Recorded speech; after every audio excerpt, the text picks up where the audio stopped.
Армысыздар, құрметті ауыл тұрғындары, әріптестер, оқырмандар. 25 қазан республика күніне орай мәңгіге Қазақстан тақырыбындағы таңғы сағатқа қош келдіңіздер.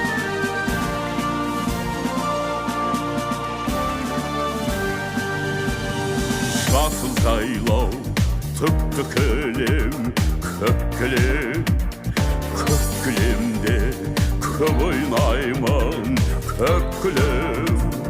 Маңдайымнан сыйпап өткен самалда, қазағымның алақанау деп білем. Қайда жүрсең атан екен, көкейімде жатан екен, күннің өзі ұясына қимай оңай батан екен.